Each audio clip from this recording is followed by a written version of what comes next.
Jamaah dan Allah wa iyyakum ajma'in.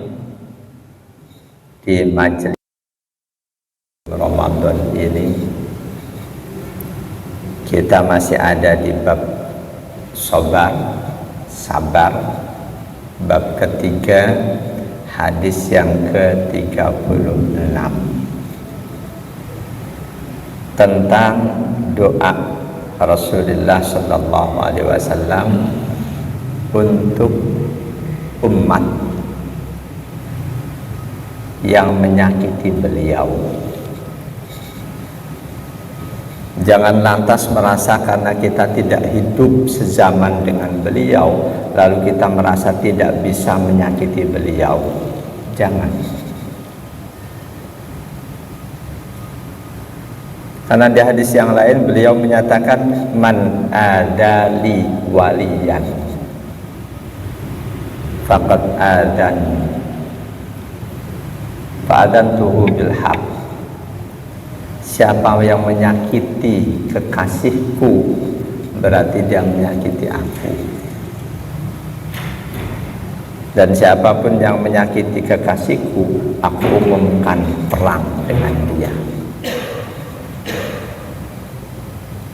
Boleh jadi ketika kita tahu seseorang yang berusaha mencontoh akhlak beliau, mendakwahkan risalah beliau, kok kita musuhi, sama halnya kita memusuhi beliau.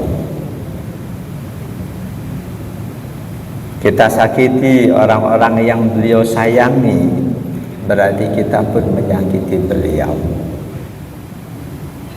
Ini hadis ini doa beliau untuk orang-orang yang menyakiti beliau.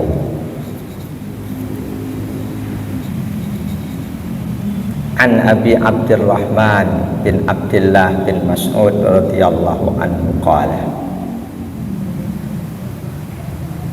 dari sahabat Abi Abdurrahman,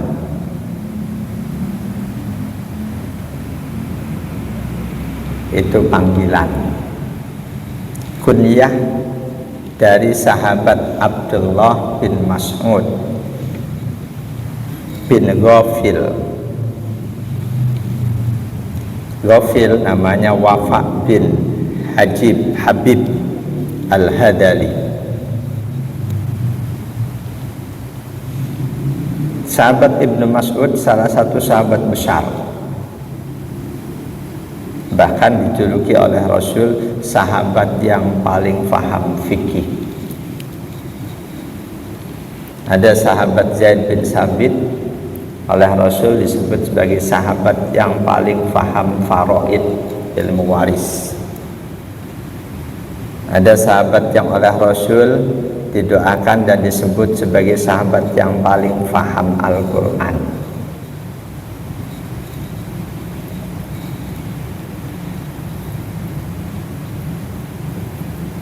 Sahabat Ibnu Mas'ud ini, wa kana Ibnu Mas'udin halafa fil jahiliyati Al-Haris Abdul Haris bin Zahriyah.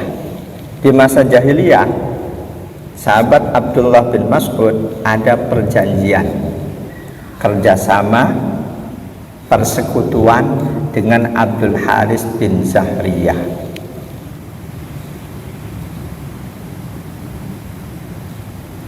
Beliau termasuk generasi awal yang masuk Islam di Mekah.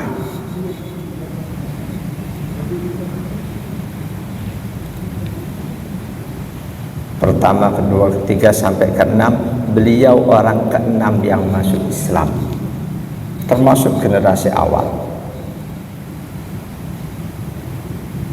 Pada saat itu beliau sedang menggembalangkan kambing-kambingnya Uqbah bin Abi Mu'aid.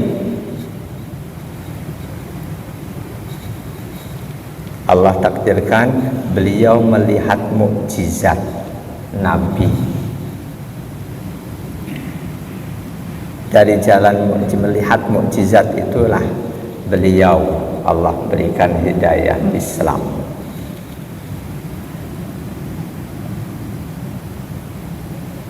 Selanjutnya beliau ikut hijrah pertama ke Ethiopia, Habasyah.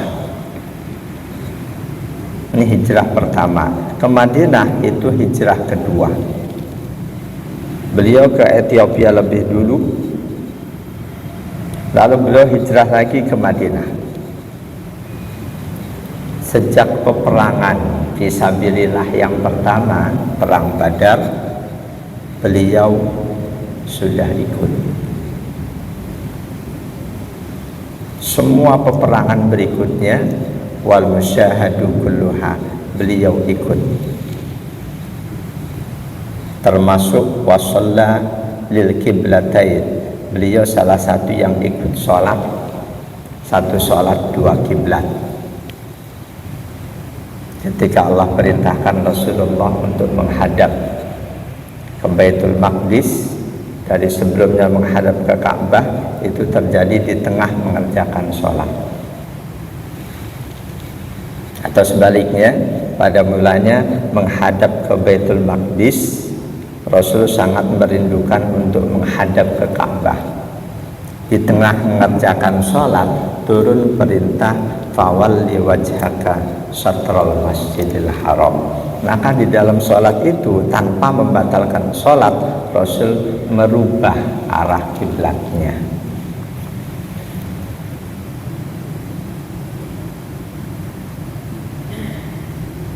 Sahabat Ibnu Mas'ud sangat dimuliakan oleh Rasul. Selalu Rasul ingin beliau ada di dekat beliau, dan tidak ada hijab, tidak ada waktu tertutup buat Ibnu Mas'ud terhadap Rasul. Beliau pun masyhur di kalangan para sahabat, disebut sebagai sahibus sirri Rasulullah sallallahu alaihi wasallam, sahabat yang menyimpan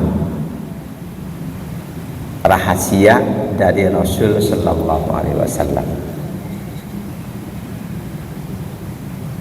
Beliau yang selalu menyiapkan siwak Rasul, selalu menyiapkan sendal Rasul, selalu menyiapkan kebutuhan Rasul dalam bersuci di setiap safar perjalanan Rasul. Dan beliau salah satu yang oleh Rasul dikasih kabar gembira akan masuk surga tanpa hisab.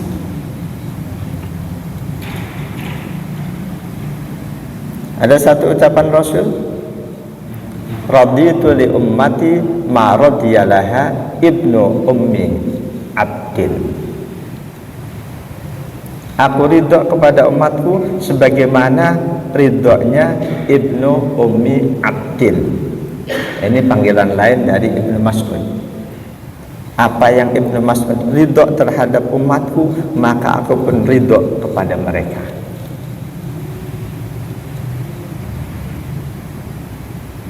Wa sakhattu laha ma sakhita laha Ibnu Ummi Abdin. Begitu juga apa yang Ibnu Mas'ud tidak suka terhadap umatku, maka aku pun tidak suka kepada mereka.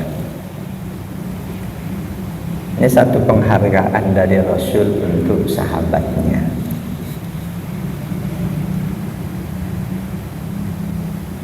Beliau secara fisik ada kemiripan dengan Rasul. Wa kana yusbihu bi Rasulillah sallallahu alaihi wasallam fi hadyihi wa sammatihi. Beliau mirip dengan Rasul, pembawaannya, gaya bicaranya. Walla quda'il Kufah wa ma laha fi khilafati Umar wa saddan min khilafati Utsman. Beliau ditugaskan pada akhirnya sebagai hakim di Kufah, Irak. Berlanjut sampai kekhalifahan Umar ibn Khattab, berlanjut sampai bagian awal kekhalifahan Utsman bin Affan. Umar naik jadi khalifah 634 Masehi. 10 tahun kekhalifahan beliau wafat, dibunuh. Utsman naik. Utsman 656 kembali dibunuh. Ali bin Abi Thalib naik. Ali bin Abi Thalib tidak sampai selesai masa kekhalifahannya diambil alih oleh yang lain, dan pada akhirnya Ali bin Abi Thalib 661 Masehi kembali dibunuh di Kufah, Irak. Dari 4 khalifah pengganti Rasul, cuma Abu Bakar As-Siddiq yang tidak syahid dibunuh.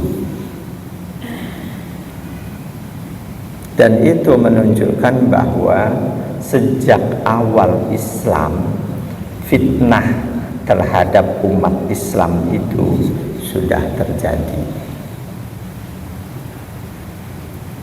Beliau dibunuh karena ada anggota masyarakat yang merasa beliau tidak adil. Bahkan jauh sebelum itu Rasulullah sempat dinilai tidak adil oleh oknum anggota masyarakat. Padahal Rasulullah manusia paling, insya Allah paling adil. Tetap ada oknum anggota masyarakat yang menilai beliau tidak adil. Di situ terkandung rahasia kenapa dalam banyak hadisnya Rasul mewajibkan rakyat patuh pada pemerintahnya meskipun pemerintahnya zalim. Rasul tetap tidak izinkan umat beliau yang menjadi rakyat melawan pemerintah yang zalim. Banyak hadisnya ada dari Ummu Salamah, dari Abdullah bin Abbas, dari Abu Hurairah. Di Riyadhus Shalihin itu ada di bab yang sudah cukup jauh, di bab yang ke 7980. Ada bab khusus, babu amri ta'ati walatil umur, bab perintah mentaati pemimpin. Jadi Rasul nggak izinkan melawan pemimpin meskipun zalim. Rahasianya, kalau Rasul izinkan, pasti kepemimpinan di suatu wilayah, satu negara tidak akan pernah tenang, karena akan selalu ada anggota masyarakat yang pemimpinnya tidak adil. Kalau dia muslim, dia merasa dapat izin dari Rasul untuk melawan, dia akan lawan. Ganti pemimpin, ada yang merasa nggak adil, lawan, nggak akan tenang.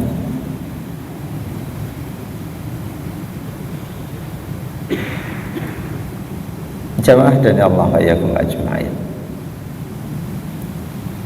Di awal kekhalifahan Utsman bin Affan, sahabat Ibnu Mas'ud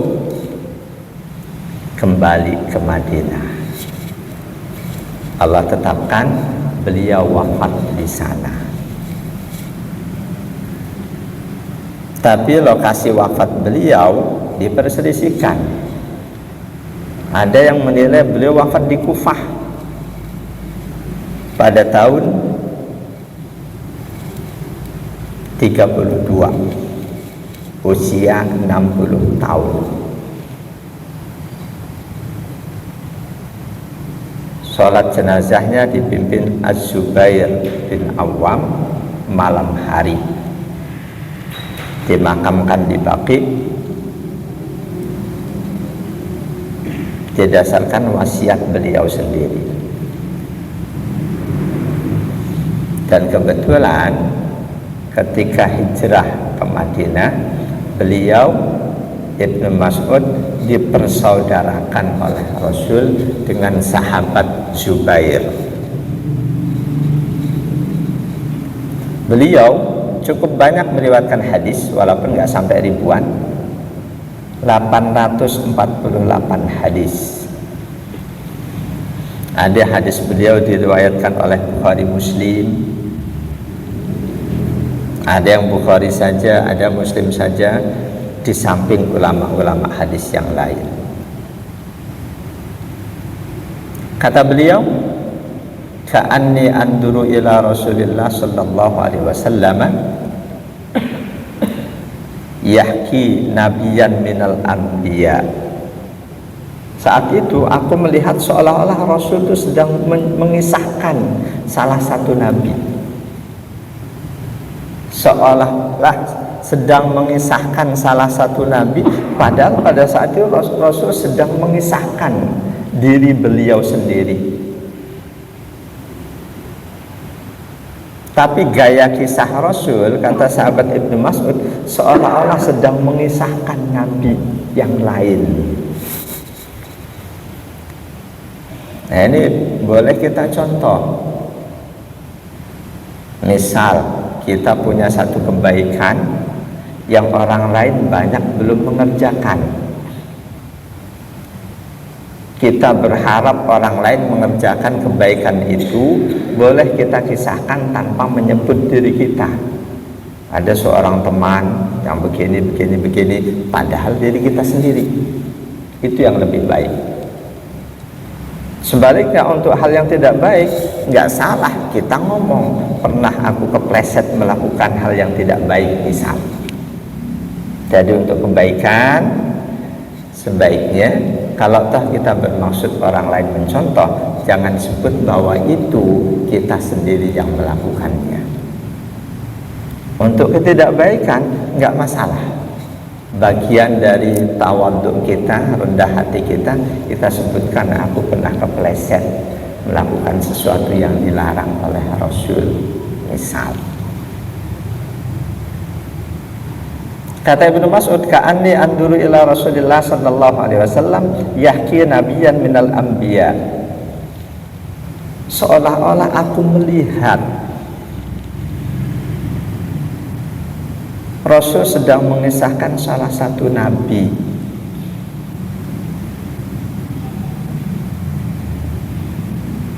Ucapan ini menunjukkan isyaratun likamali istihdarihi laha, menunjukkan bahwa saat itu Ibnu Mas'ud betul-betul hadir, berada di dekat Rasul ketika Rasul menyampaikan apa yang beliau sampaikan ini.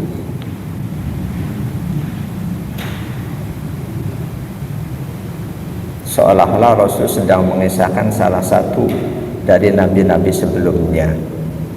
Darabahu qaumuhu, di mana nabi itu disakiti, dipukul oleh kaumnya, oleh umat yang didakwahi, fa'admauhu, dipukul atau mungkin ditimpukin sampai sang nabi berdarah. Wa huwa yamsahuddam an wajhihi, beliau usap wajah, mencontohkan si nabi yang mengalami hal itu dari wajahnya. Yaqulu, sambil mengusap bekas kedzaliman umat yang didakwahi, beliau membaca Allah maghfir liqaumi fa innahum la ya'lamun. Ya Allah, berikanlah ampunanmu untuk kaumku, fa innahum la ya'lamun, sesungguhnya mereka melakukan hal itu karena mereka nggak tahu.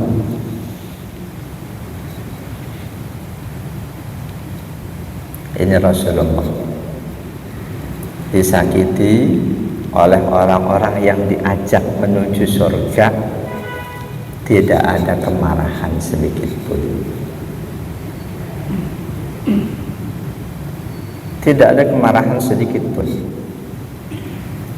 Ini kalau ada ulama nama baiknya dicemarkan, beliau nggak ada marah sedikit pun, justru mendoakan mereka-mereka yang mencemarkan nama baiknya. Insya Allah itu ulama mencontoh Rasulullah Sallallahu Alaihi Wasallam. salah satu tanda ulama yang patut untuk kita ikuti, ulama yang akhlaknya berusaha mencontoh Rasul sallallahu alaihi wasallam.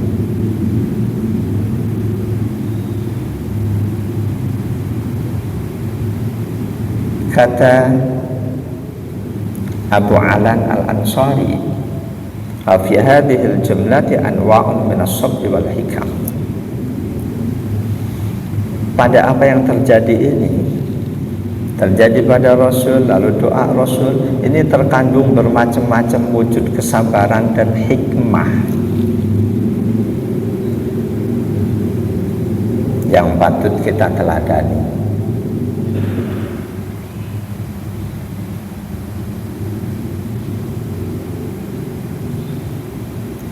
Ketika beliau mengalami hal ini, dilempari oleh orang yang didakwai sampai berdarah-darah, sebelum darah itu ngucur ke bumi, beliau segera usap. Kenapa? Li'alla yusibal ardo fayahillu bihimul bala. Kalau sampai darah Rasul jatuh ke bumi akibat disakiti oleh kaum, oleh masyarakat yang didakwahi, boleh jadi bala Allah akan timpakan. Yang pasti bumi akan marah, Rasulullah disakiti.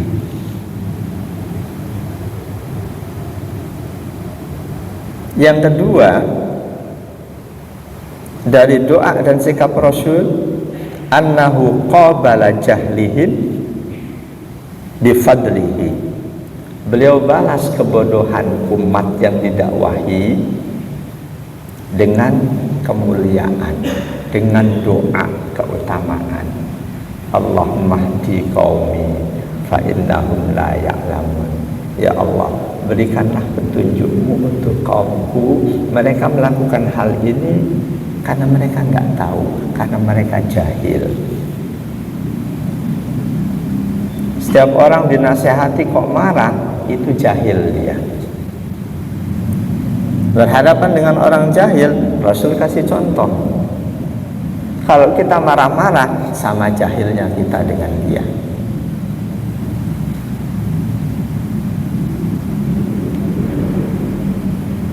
Memang mencontoh Rasulullah, mencontoh akhlak Rasul, sesuatu yang sangat berat.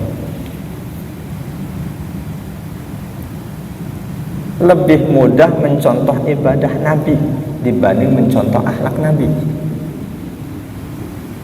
Jangan kata mencontoh akhlak, mencontoh kualitas ibadah Nabi saja, sahabat Anas bin Malik menyatakan ketidaksanggupannya. Jangankan kualitas ibadah Nabi, kualitas ibadah Abu Bakar, Umar pun sahabat Anas bin Malik menyatakan ketidaksanggupannya. Kalau ada orang sekarang merasa ibadah mirip banget dengan ibadah Rasulullah, sombong. Sombong. Kalau ada orang sekarang mengklaim ibadahnya mirip banget dengan kualitas ibadah Nabi,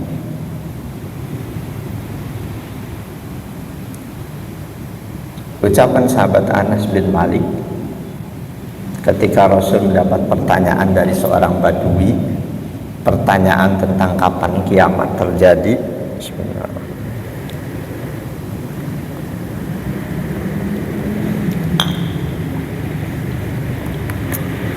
Diabadikan dalam Bukhari Muslim. Rasul ditanya kapan kiamat terjadi, beliau tanya balik, kamu sudah punya persiapan apa?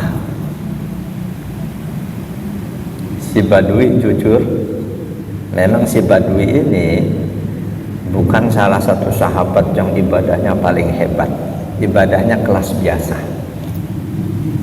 Nah itu si badui jawab, aku nggak punya persiapan ibadah yang istimewa wahai Rasul, cuma aku cinta kepada Allah dan Rasulullah. Lalu Rasulullah menegaskan, anta ma'aman ahbabta. Jika demikian, kapanpun kiamat terjadi, kamu tidak perlu takut. karena kamu akan dikumpulkan bersama siapa yang kamu cintai. Ekspresi cinta itu bermacam-macam. Ada yang bilang siapapun yang aku cinta pada Rasul maka semua sunnah Rasul harus. Itu terlalu mengukur orang lain dengan dirinya sendiri. Rasul saja tidak mengharuskan. Kalau memang kamu cinta padaku, kamu harus jalankan semua sunnahku. Rasul enggak katakan itu kepada si Badui.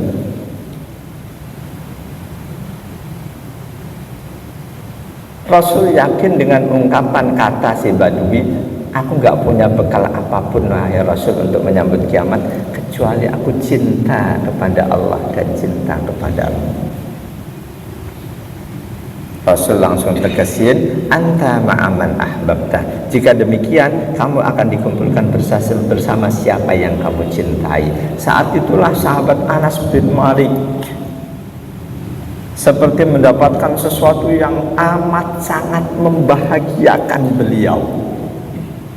Dan beliau langsung berkata, ma farihtu farahana biqaulin Nabi sallallahu alaihi wasallam anta ma'aman ahbabta.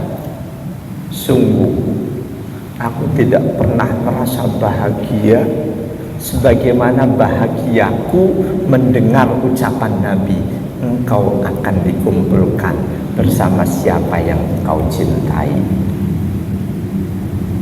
Wallahi, demi Allah, kata sahabat Anas bin Malik, inni uhibbu Rasulullah wa Abu Bakrin wa Umar. Demi Allah, aku cinta Rasulullah, aku cinta Abu Bakar, aku cinta Umar. Wa arju an akuna ma'ahum bi hubbi iyyahum. Dan aku sangat berharap Allah akan kumpulkan aku bersama beliau-beliau karena rasa cintaku ini.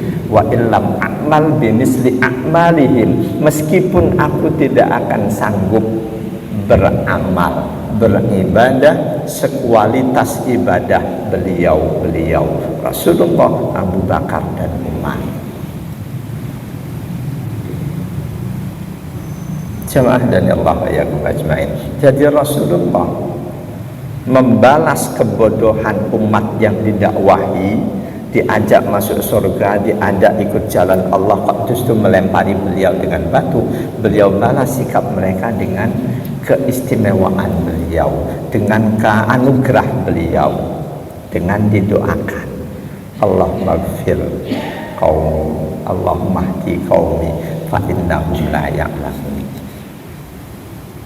Ini contoh dari Rasul. Orang menyakiti, beliau justru doakan supaya Allah berikan ampunan untuk dosa-dosa mereka.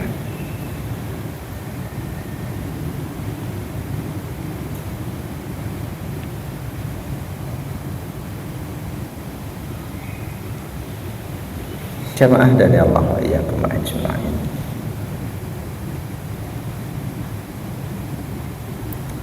Doa Rasul untuk kaumnya ini bukan berarti kaumnya yang masih kafir beliau mintakan ampunan, bukan. Tapi maknanya supaya mereka mau beriman, selanjutnya dengan keimanan itu mereka diampuni oleh Allah. Karena itu doa Rasul ini pun harusnya kita jadikan rujukan ketika ada orang yang, ya Allah ampunilah, dia menyebutkan orang kafir, kebetulan bapaknya masih kafir, ya Allah ampunilah bapakku, bapak yang kafir. Itu jangan, kamu nggak boleh salah, bapakmu kafir nggak boleh dimohonkan ampun. Tafsirkan omongan dia, maksudnya berikan bapakku hidayah, masuk Islam, dengan itu Allah ampuni. Dari ucapan Rasul ini, masyarakat didakwahi mereka belum beriman, Rasul doakan, berikan ampunan untuk mereka ya Allah. Satu doa, Allah maghfir li qaumi. Doa yang lain, Allah mahdi qaumi. Di redaksi yang ini, Allah maghfir li qaumi, berikan ampunan untuk kaumku ya Allah. Dua-dua redaksi itu jangan disalahkan. Ini redaksi Bukhari Muslim. Jadi Rasul memohonkan ampun untuk masyarakat yang saat itu belum beriman. Seolah-olah ini bertolak belakang dengan ayat Quran. Di ayat Quran di surah At-Taubah dilarang kita memohonkan ampun untuk orang-orang non-muslim walaupun mereka kerabat dekat kita.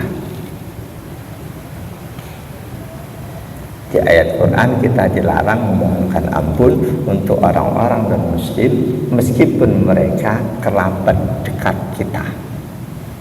Tapi di sini kok Rasul memohonkan ampun, nah itu kita bisa pahami makna permohonan ampun dari Rasulullah untuk kaum yang belum beriman, itu meminta mereka diberikan hidayah, beriman Islam, dengan itu mereka mendapatkan ampunan dari Allah.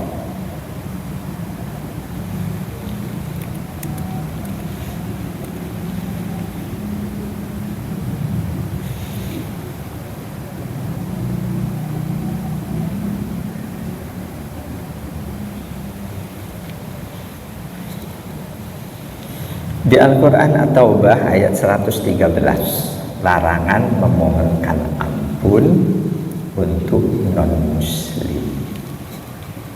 Ma kana lin-nabiyyi wal-ladzina amanu an yastaghfiru lil-musyrikeen walau kanu uli qurba min ba'di ma tabayyana lahum annahum ashabul jahim.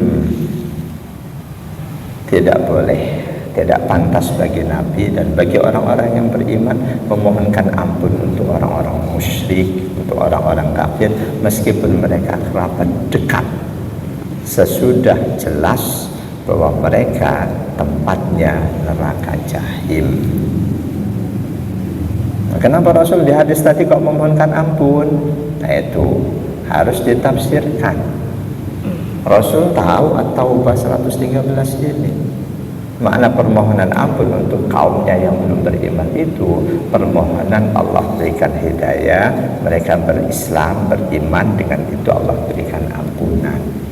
Jadi ketika ada seseorang memohonkan ampun buat non-muslim yang masih hidup, itu jangan langsung kamu salah, nggak boleh, jangan.